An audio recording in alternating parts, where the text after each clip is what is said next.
פתאום ברוסית, כן. אז יש כמה עמודים של מודעות ליווי וזה, זה פשוט המספר הראשון שקפץ לי מול העיניים. How'd you do it?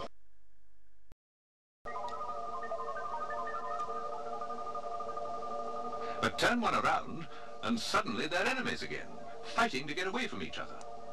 The ends of the magnets are called poles, you know, like the North Pole and the South Pole.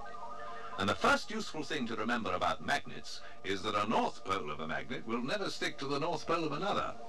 It's impossible.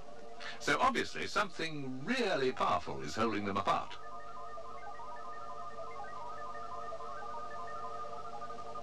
Let's have that piece of wood over here, Tom, and I'll show you how to do something really mysterious.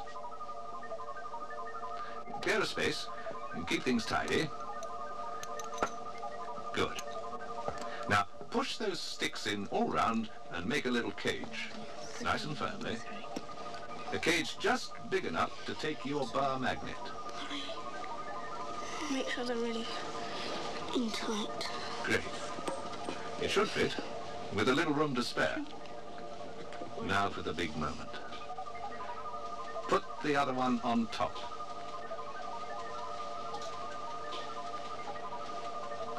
I remember the first time I saw that. Couldn't believe my eye. It's floating all right. And from that, you can tell that the poles at each end of the top magnet are the same way round as the poles in the bottom magnet, because they're fighting to stay away from each other. The same thing goes for the magnetic washers too. If you wanted them to stick together, you'd have to take the top one out and put it back the other way round. They'd stick like glue then. Magnetism works through air, you know. Spin the bar magnet and a little jelly mold gets pulled round with it. A magnetic roundabout.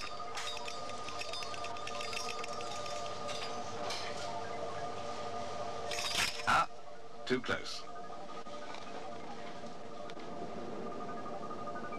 I bet there's a paper clip glued to the back of the sun, because that's what the magnet you're trying to keep out of sight is really pulling round. See what I mean, Tom? How'd you do it? It's all because of magnetism. Yes, it's magnetism, all right. Magnetism works through solid things, too.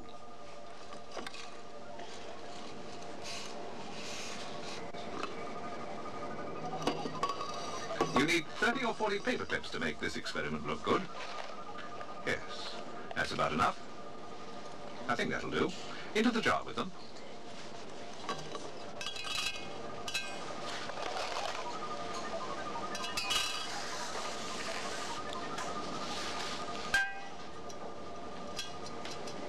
Just look how the magnetism passes right through the glass as if it weren't even there. Have you spotted something else too? Yeah? Now, will magnetism pass through water? One way to find out, build a boat. Piece of wood for the hull so it floats. Some drawing pins and a paper sail. Simple enough.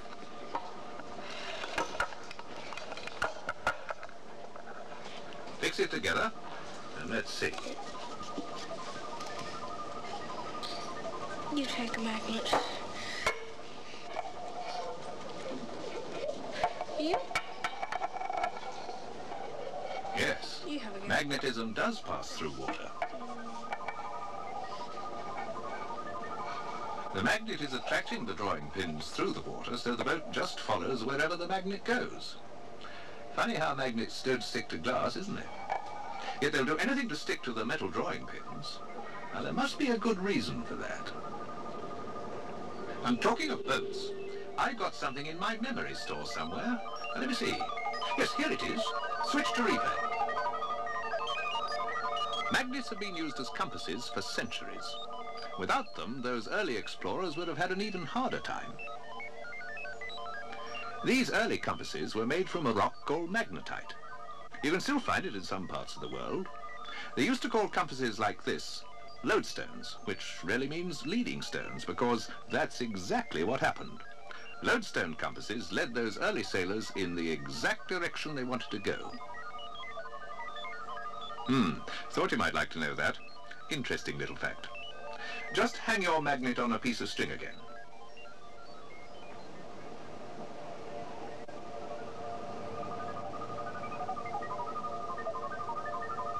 When it stops moving, it'll be pointing somewhere. Exactly where, I wonder? Yes, north-south. That's right, Surya. North-south. But I suspect you could see Tom's compass over there, Well, let's have a look at it then, Tom. What a super compass. Oh, and a little one, too. Let's use the big one.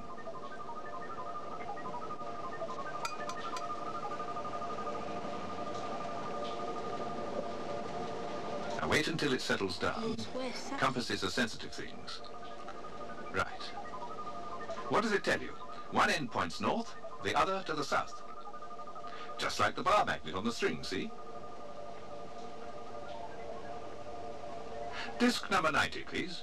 Pop it in, and we'll see why they both have to point in the same direction. Going over to replay.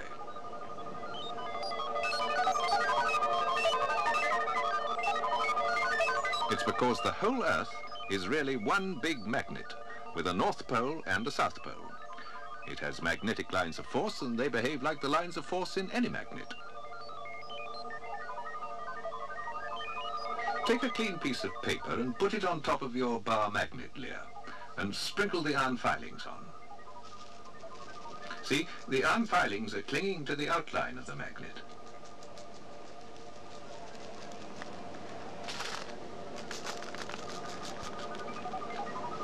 Now, spray it with a little hair lacquer to hold it all in place.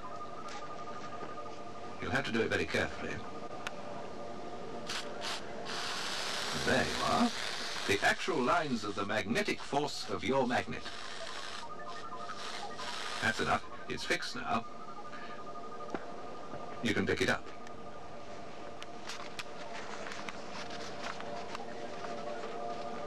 Lines of magnetic force, just like the Earth has them. The lines that make a compass point north and south. Oh, so you'd like to make a compass, eh? A needle stuck through a bit of cork. Well, it's not working because the needle isn't a magnet. Ah, you've got another needle, Pierce. We'll turn that needle into a magnet to make a compass. Now take the bar magnet and stroke the needle gently, right along, one direction only. That's enough, I think.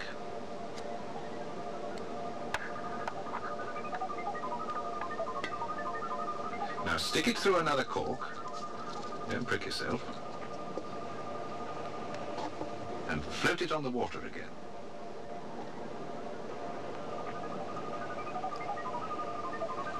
There you are. A magnetic needle pointing very accurately north and south. The same way as the compass. But of course. Because what have you made? Compass. You know, magnetism is a bit like chickenpox. It's catchy. The magnetism from a large magnet has somehow made all these nails magnetic. They're even all lined up in the same direction.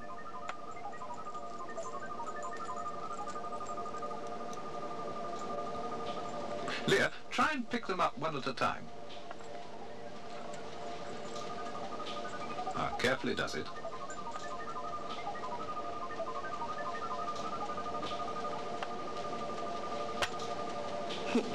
Oh gosh, they're coming and going.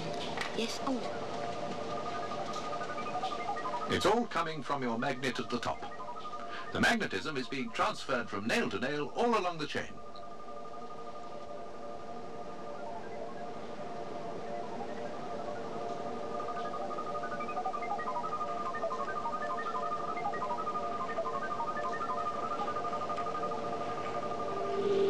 Try and join up your magnets with a string of nails, a sort of magnetic necklace. It's very fiddly.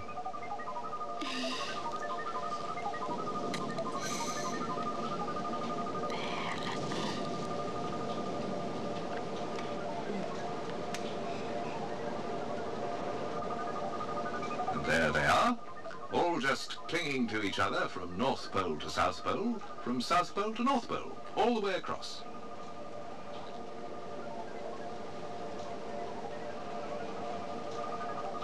Disc number 23, please.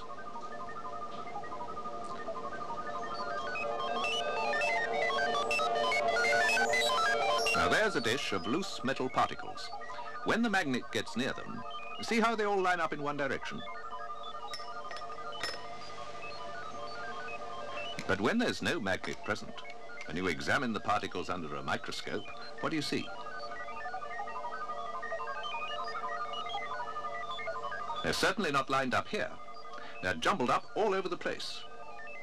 Every one of those tiny particles is, in reality, a very weak magnet. Each particle has a North Pole and a South Pole, but they're so weak they're pointing in any old direction. But look what happens to metal particles when a large magnet passes near them. Immediately they all line up as smart as you like, and always in the direction of the large magnet's own magnetic field.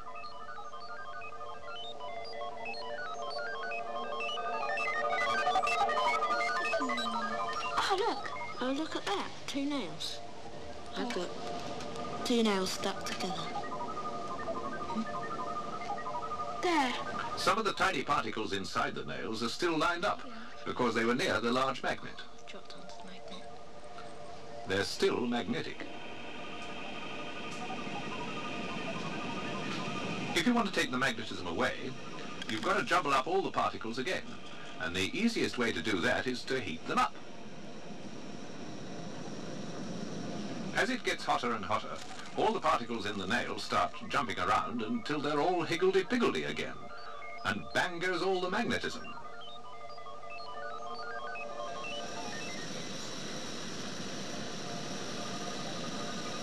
No, it can't pick anything up now. I'm switching to replay. Have a look at this. Have you noticed anything about magnetic materials? They've all got iron in them somewhere. But what about these? Wood. No iron, no magnetism. Pottery and ceramics. No iron here, so no magnetism either. Now, aluminium isn't magnetic. Neither is any of this stuff, because there's no iron in them. But steel has iron in it, and apart from being magnetic, it does something else too. It conducts electricity. You see, magnetism and electricity are pretty closely related. To prove it, just connect the terminals of a battery to a piece of wire and watch what happens when the electric current passes near a compass.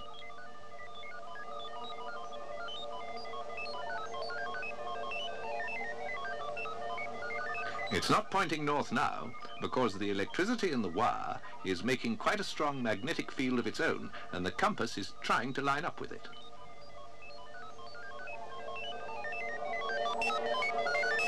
You can make your own magnet using electricity. All you need is a big nail wrapped round with insulating tape. Coil some copper wire around it like this, nice and neatly. You'll need a battery, of course. Almost. Ready? Right, Leah, you're in charge of the iron filings.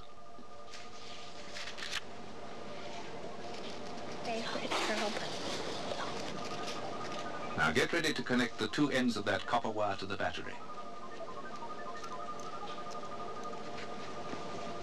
Connect it up.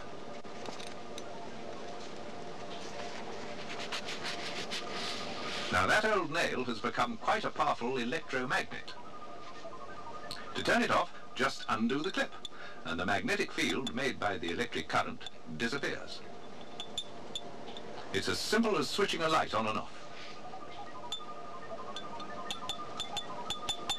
Clip on again, and the electromagnetism is back, quick as a flash. Sweep them all up, Leah.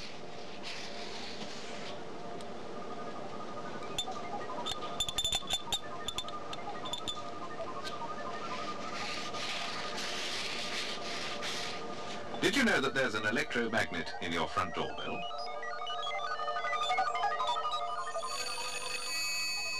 See the copper wire coils? A bit neater than our old nail. And it rings because the electromagnet is being switched on and off very quickly, so the springy metal clapper is made to bounce back and forth and ring the bell.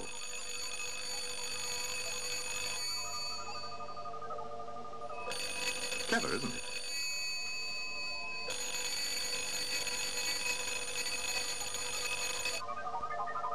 Electromagnets are pretty useful things.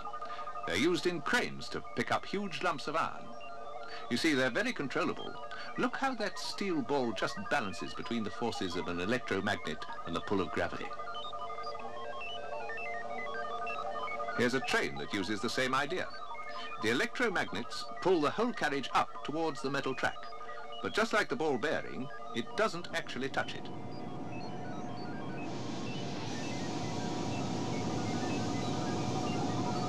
The train just floats in a carefully balanced magnetic field.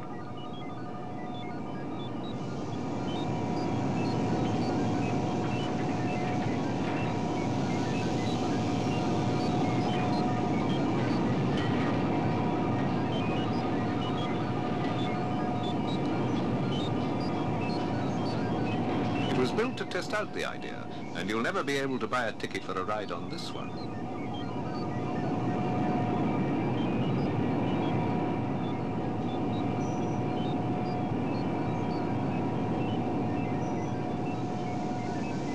Funny little thing, isn't it? But it certainly looks as if magnetism gives you a pretty smooth ride.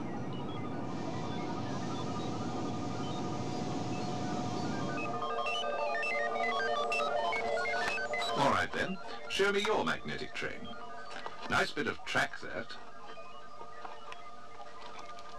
Yes, I see it doesn't float, but it does use magnets, that's for sure. The carriages are coupled together by magnets, aren't they? Do you think you could make those magnets actually power the train? Yes, Tom. Magnetic poles that are the same always push each other away. They repel each other, and that's just what it's doing now, all right. Put the magnets the other way round, a north pole touching a south pole, and a south touching a north, and the whole train sticks together.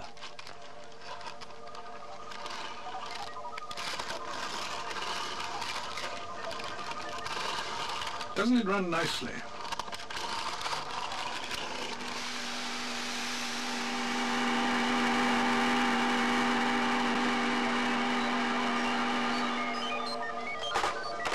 What are you doing there? Oh, what a good idea. Using a magnet to sort things out. One pile for the things that are magnetic, another pile for the rest, the bits that aren't magnetic.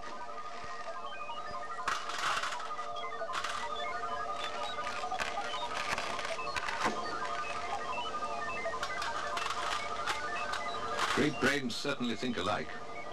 Just watch this. Switching to replay. We're in Switzerland. The circle down there marks the place where deep underground, scientists are using magnets to sort out the particles of the stuff the universe is made of. Imagine those little balls are atoms and particles whizzing around in a very powerful magnetic field made by those circular magnets. They go faster and faster until they're going at nearly the speed of light. Now we're actually inside the underground circle. The particles are moving along that boxed-in tunnel down there.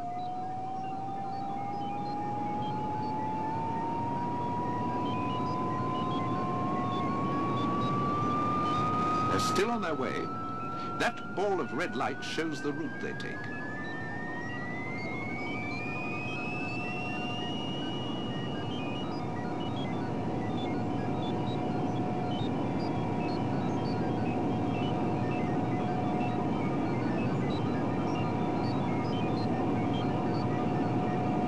It's very tense in the control room during a big experiment.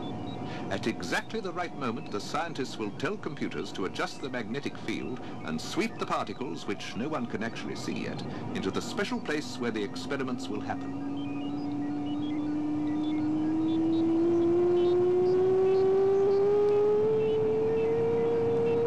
At last, the particles have nearly finished their journey. More magnets sort them out and split them into groups so that measurements can be made.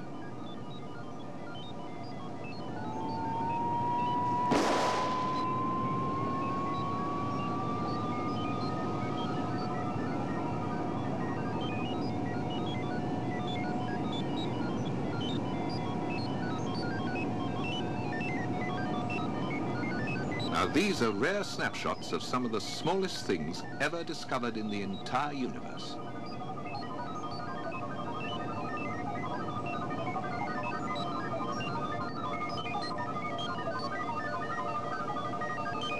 And without magnetism, we'd probably never even see they were there. They're like beautiful little shooting stars, aren't they?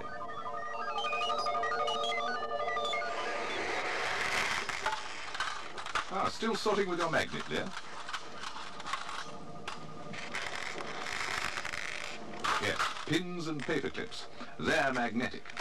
Into the magnetic pile. Glass. Definitely not.